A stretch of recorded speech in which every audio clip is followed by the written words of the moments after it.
नमस्कार दोस्तों, मैं doctor Ramchandra Yadav by profession physiotherapist आपका हमारे चैनल में स्वागत करता हूं।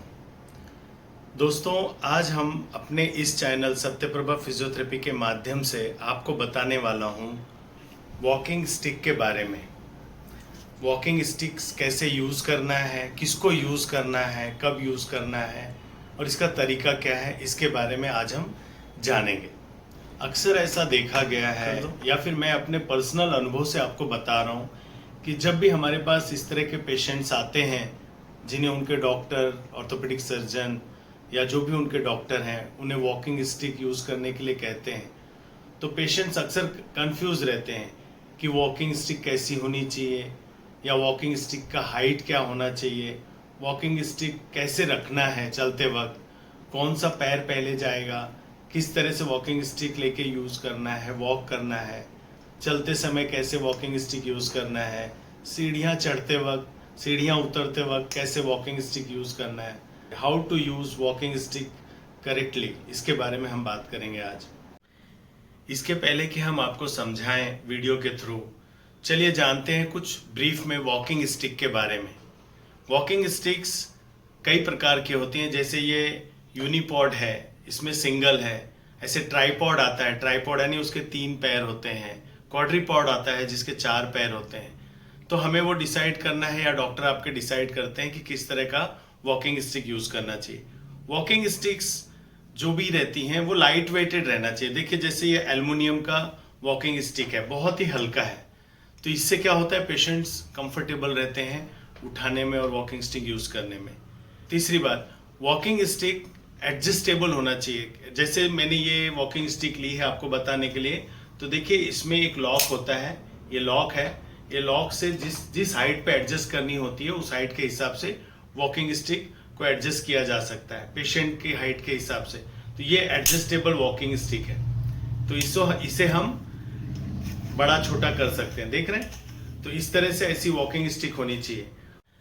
वॉकिंग स्टिक का जो हैंडल है, ये हैंडल एकदम प्रॉपर होना चाहिए, अच्छा होना चाहिए, ताकि इसे अच्छी तरह से होल्ड कर सकें। और जो बॉटम पे इसका स्टॉपर होता है स्टिक का, वो रबर का होना चाहिए ताकि वो फिसले नहीं।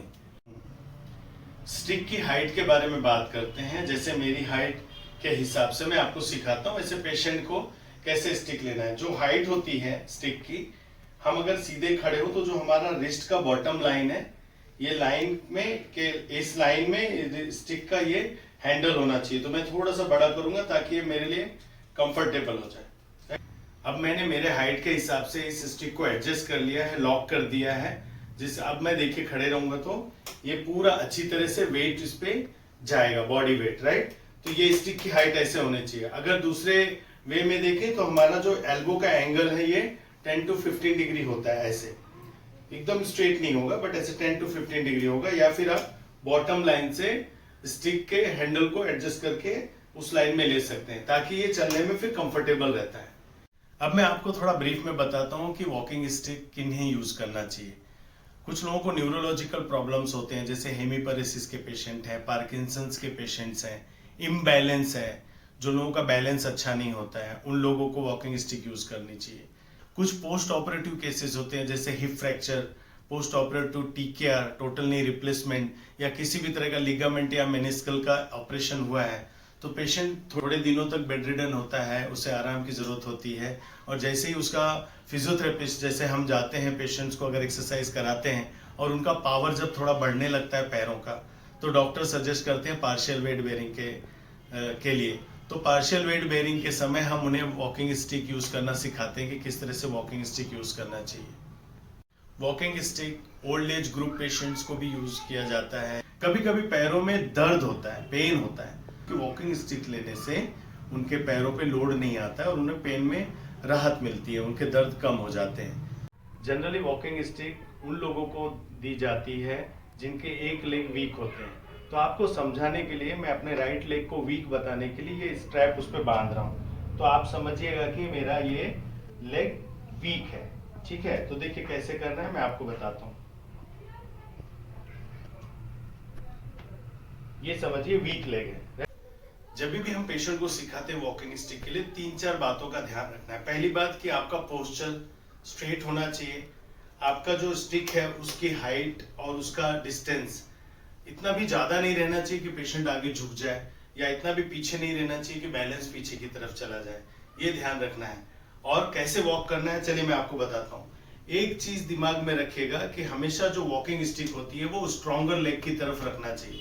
यानी अभी यहाँ मेरे केस में मेरा राइट लेग वीक है बट लेफ्ट लेग स्ट्रॉन्ग है, तो मैं लेफ्ट लेग की तरफ हाथ में ये स्टिक ले रहा हूँ। ठीक है, अब चलना कैसे है, जब आप स्टेबल होके, स्टेबिलिटी रखना है, खड़े रहना है अच्छी तरह से पोस्चर के साथ, और पहले स्ट्रॉन्ग लेग आगे लेना है। अब वॉकिंग स्टिक और इस लेग पे 50-50% वेट आया। अब इसके बाद वॉकिंग स्टिक एंड आपका अफेक्टेड लिम्ब एक साथ जाएगा। फिर से वेट डाल के आपको ये लेग आगे लेना है स्ट्रॉन्गर, और फिर साथ में अफेक्टेड लिम्ब और वॉकिंग स्टिक। और कोशिश करिए कि हमेशा ट्राइंगल बना रहे। आप देखिए मैंने राइट अपना स्ट्रॉन्ग लेग आगे लिया, तो ये leg stick, right left leg और राइट लेग तीनों को अगर ऐसे जोड़ा जाए तो एक ट्राइंगल बनता है, तो इससे बेस ऑफ सपोर्ट अच्छा रहता है। ठीक है, तो देखिए ये अभी यहाँ पे मैंने अफेक्टेड लिम्ब लिया, तो भी देखेंगे आप तीनों पॉइंट्स मिलाएंगे तो ट्राइंगल बनता है। ऐसे भी कर सकते हैं कि वॉकिंग स्टिक और अफेक्टेड लिम्ब पहले आगे रखना है, बैलेंस बनाना है, फिर इसके बाद आपको स्ट्रॉन्ग लेग आगे लेना है, फिर से बैलेंस बनाना है, फिर स्ट्रॉन्ग लेग आगे लेना है, दोनों लेग अफेक्टेड लिम्ब और स्टिक आगे लेके फिर स्ट्रॉन्ग लेग आगे, इस तरह से। अब मैं आपको चल के दिखाता हूं, देखिए कैसे कैसे वॉकिंग पैटर्न कैसे रहेगा।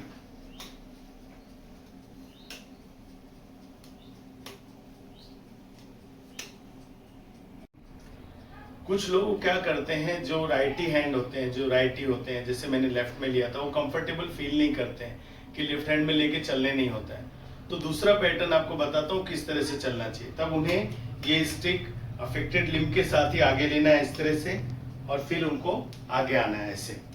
तो यहाँ पे जनरली ट्रायंगल नहीं बनता है, इस तरह से चलेंगे तो भी चलता है, लेकिन इस केस में क्या होता है, अफेक्टेड लिम्ब के साथ आपको स्टिक लेना है आगे और इस तरह से वॉक करना है। बट इसमें क्या होता है, इसमें ज्यादातर आपका जो बॉडी का वेट है वो एक साइड पे इस शोल्डर और हाथ पे आता है, तो थोड़े दिनों बाद शोल्डर पेन होना या आपका ये रिस्ट पेन होना स्टार्ट हो जाता है। बट जब आप लेफ्ट साइड में लेते हैं, बैलेंस बना रहता है, बॉडी का जो सेंटर ऑफ ग्रेविटी है वो बराबर से मेंटेन रहता है और पेशेंट कंफर्टेबल फील करता है।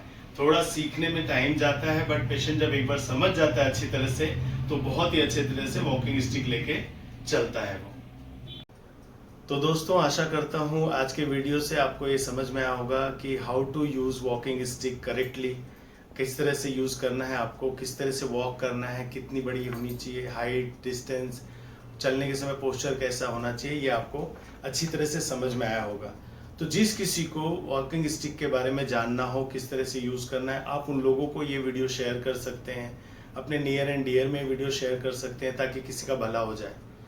तो आज की वीडियो देखने के लिए आप लोगों का बहुत बहुत धन्यवाद। बहुत ही जल्द मैं नेक्स्ट वीडियो में बताऊंगा कि किस तरह से वॉकिंग स्टिक लेके सीढ़ियां चढ़ी जाती हैं और सीढ़ियां उतरी जाती है। तो बहुत ही जल्द मिलते हैं अगली वीडियो में। थैंक यू सो मच, धन्यवाद।